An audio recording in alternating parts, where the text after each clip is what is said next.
Kalau dilihat dari sisi reputasi ekspresi seni, seniman serba bisa ini luar biasa. Bukan hanya mahir di dalam berpuisi, bukan hanya mahir di dalam menulis dan juga berteater, tetapi beliau ya mahir di dalam ya mengungkapkannya ke dalam seni rupa, ya lukisan, patung dan seterusnya. Nah, keahlian beliau ini juga ternyata adalah keahlian ya bagaimana menyerap energi ya, energi-energi destruktif, energi-energi emosional itu dari orang-orang di sekitarnya atau juga dari politisi-politisi elit ya yang kemudian dituangkan, disalurkan, dibuang ke dalam kanvas-kanvas beliau atau materi-materi seni itu. Kita akan bicarakan soal ini, bukan partai politik. Baik teman-teman, sebelum kita bicara tentang kemunculan Ibu Megawati Soekarno Putri, Ketua Umum Partai Demokrasi Indonesia Perjuangan dan juga sekaligus Presiden kelima Republik Indonesia, Presiden kita, di pameran tunggal seniman ya serba bisa yaitu Bang Butet yang dulu kita kenal pada bagian akhir ini adalah si pelantun pantun si kucing garong iwak empal. Tapi sebelum kita bicara tentang pertemuan mereka, kita akan baca satu buku yang menurut saya cukup baik ya untuk kita kait-kaitkan ya itu ya. Meraih sukses dengan kemahiran berbicara di depan umum. Ya. Jadi kesuksesan itu juga berkaitan dengan kemampuan retorika kita, kemampuan kita berbicara, mengungkapkan bukan hanya perasaan kita tetapi pikiran kita kepada halayak atau banyak orang. Ya, ini dalam buku yang ditulis oleh Stephen Maloney, ini dia berbicara tentang rahasia komunikasi para pemimpin puncak ya, perusahaan. Ya, walaupun ini ditujukan pada suatu perusahaan, tapi juga bisa kita aplikasikan di dalam institusi ya atau organisasi-organisasi publik seperti organisasi partai ya.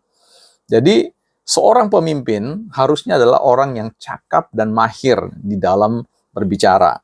Kita lihat ya salah satu pikiran yang menarik di sini. Saya bacakan teman-temannya secara perlahan. Mereka yang benar-benar berjiwa pemimpin dan pekerja keras sesungguhnya tidak suka membuka mulut, kecuali jika mereka memang memiliki sesuatu yang segar dan menarik atau penting untuk disampaikan. Saya ulangi ya. Mereka yang benar-benar berjiwa pemimpin dan pekerja keras, sesungguhnya tidak suka membuka mulut, kecuali jika mereka memang memiliki sesuatu yang segar dan menarik atau penting untuk disampaikan.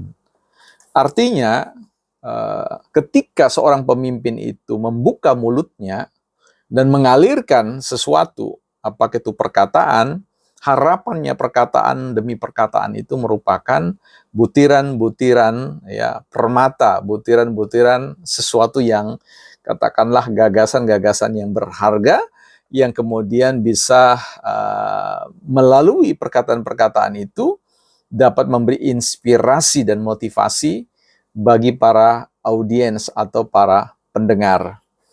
Nah, kita tinggalkan soal ini, kita mau bicara kemunculan, kehadiran Ibu Megawati Soekarno Putri yang baru muncul setelah lama tidak terdengar apa yang merupakan aktivitas beliau, kontemplasi beliau setelah penetapan KPU terkait dengan pemenang presiden ya Prabowo dan Gibran.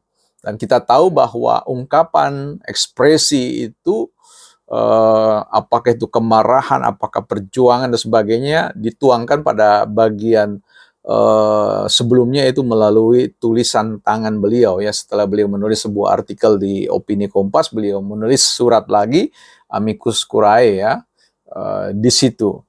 Nah, kali ini beliau mencoba untuk menyatukan frekuensi atau energi kemarahan itu dalam bentuk artistik ya. Jadi satu kemarahan yang silent ya gitu ya.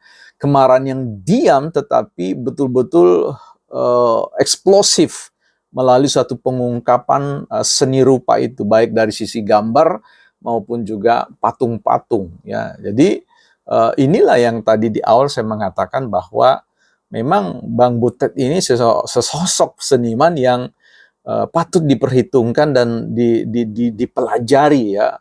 Ada banyak ya skripsi, tesis atau disertasi yang bisa dihasilkan melalui tokoh seniman serba bisa ini ya, Bang Butet ini. Nah, yang menarik karena ya dulu Bang Ganjar dan Prof Mahfud juga ketika selesai quick count dan seterusnya itu menyambangi kediaman Bang Butet. Nah, dan kali ini juga kemunculan perdananya Bu Megawati juga menyambangi ya, katakanlah ruang reflektif, ruang kontemplasinya Bang siapa ini? Bang Butet. Ya, ini menjadi sebuah hal yang menarik untuk ditanyakan ya. Tapi biarlah itu nanti menjadi episode-episode yang berkelanjutan.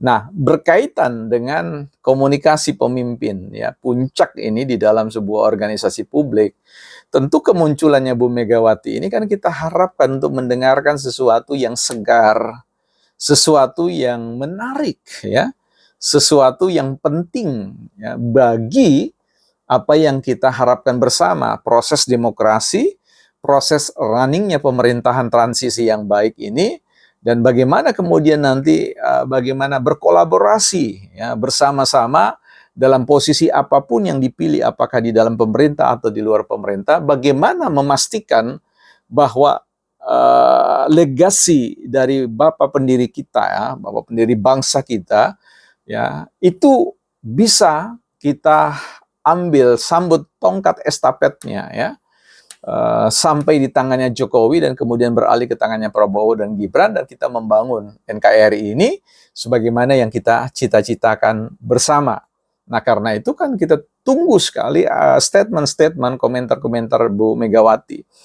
Ada beberapa catatan yang sekalipun menurut saya itu tidak begitu segar, ya, tidak begitu menarik, tapi ya cukup penting bagi saya adalah bagaimana statement beliau yang mengatakan bahwa ya kita perlu para jurnalis ini perlu katakanlah belajar untuk menuliskan berita-berita atau mengkomunikasikan isu-isu yang sifatnya baik ya, berisi ya. Karena menurut beliau, kritik beliau bahwa jurnalis kita ini berita-berita akhir-akhir ini di Indonesia itu tidak ada yang tidak begitu mengembirakan ya, tidak begitu baik ya. Nah, saya tidak tahu apakah itu juga beliau menghitung bagaimana komunikasi publik para elit-elit politik di internal partai beliau sendiri ya. Nah, ini juga harus menjadi otokritik bahwa nilai kebenaran yang disampaikan oleh Bu Megawati itu bisa yes of course ya, sangat mungkin ada ya, artinya memang banyak sisi pemberitaan-pemberitaan yang menurut saya juga perlu dikoreksi. Tetapi kalau kemudian itu hanya berlaku pada konteks di luar partai, komunikasi publik ya, komunikasi politik di luar internal PDIP, nah disinilah letak tidak segarnya itu, artinya masih berpikir realitas hitam putih, bahwa yang di seberang sana hitam, di sini putih gitu loh. Di sana curang, di sini kagak curang, ya, seperti. Nah, itu kan tidak bisa seperti itu. Kalau kita berbicara tentang komunikasi ya, politik, maka itu berbicara tentang bukan hanya bicara tentang komunikasi di seberang sana, tapi juga komunikasi dari pihak sini gitu loh. Dari posisi Partai Demokrasi Indonesia Perjuangan juga yang harus melakukan otokritik ya. Karena ini menjadi sebuah pembelajaran ya, bahwa kalau kita melihat, saya melihat Bang Butet juga dalam konteks ekspresi artistik beliau terkait dengan kemarahan-kemarahan yang dipersiapkan selama 4 tahun itu, ya mudah-mudahan tidak hitam putih juga ya, dan tidak melakukan otokritik. Sehingga saya sangat menanti ada seniman-seniman seni rupa yang juga bagaimana memotret dan mengekspresikan ya kegelisahannya, kemarahannya terhadap kemarahan Bang Butet ini juga ya, kemarahannya PDIP juga, kemarahannya elit-elit partainya ya, seperti itu. Dan tapi di bagian akhir ini saya mau memberikan catatan. Mengapa Bang Butet yang didatangi? Mengapa tidak mendatangi anak-anak ranting yang selalu digunakan sebagai tameng, ya? Bahwa kebijakan-kebijakan partai selalu didrive oleh anak ranting. Sehingga ini memberikan kesan bahwa memberikan kesan bahwa performa kepemimpinan elit itu ya tidak mampu mendrive ya anak-anak rantingnya, ya. Bagaimana memberikan edukasi politik kepada anak-anak ranting atau DPD untuk mengatakan bahwa kita tetap menghormati, wajib menghormati presiden kita, sehingga itu mari pasang kembali foto itu, ya. Nah, itu kan satu komunikasi yang harusnya tersampaikan, tetapi ya dipendam begitu saja, ya, seolah-olah itu sebagai sebuah kewajaran.